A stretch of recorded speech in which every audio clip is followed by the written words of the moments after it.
देंगे, हम दूसरी बार आए तब भी आपने कहा कि हम फला को हराने, तब आपके साथ आए। साथियों, हराने जिताने का सवाल नहीं है, आपकी हिस्सेदारी कौन दे रहा है, आपको अपना हक लेने का सवाल।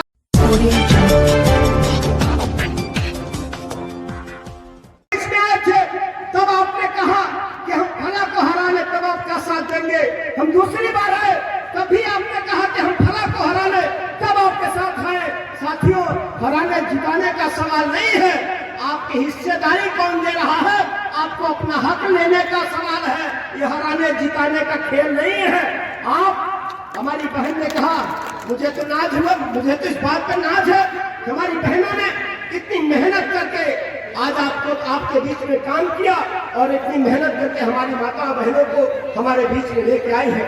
ये डॉक्टर अयूब साहब की मेहरबानी है, ये डॉक्टर अयूब साहब की ताकत है। साथियों, मैं जानता हूँ डॉक्टर अयूब साहब के पास विजन है।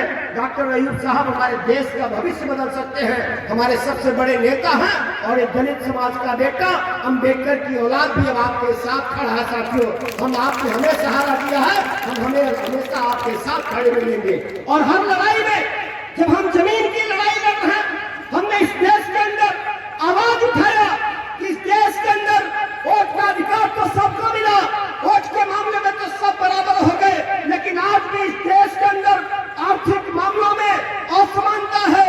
आज भी इस देश के अंदर जमीन के मामले में असमानता है।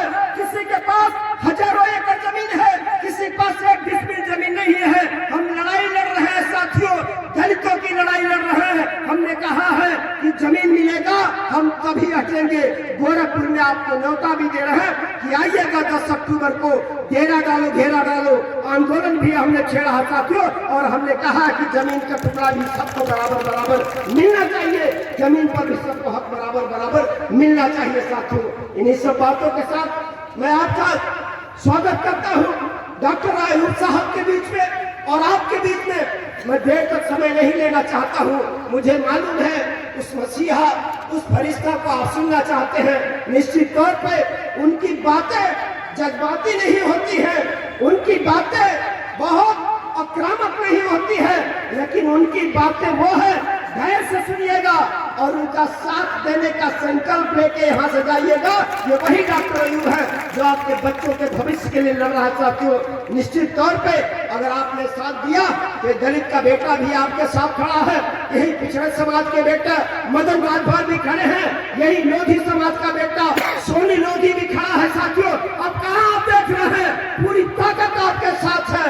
सड़क पर हल्ला करने वालों की बात छोड़ दो, जमीन की हकीकत यह है कि अब पीस पार्टी का झंडा इस सिद्धार्थनगर जिले में ही नहीं, पूरे पूर्वी उत्तर प्रदेश में ही नहीं, पूरे प्रदेश के अंदर सबसे ऊंचा होगा साथियों, और उसमें हम सब भी आपके सहभागी होंगे। आपका स्वागत करते हुए, अभिनंदन करते हुए हम अपनी बात को यहीं पर समाप्त करते हैं। जय भीम।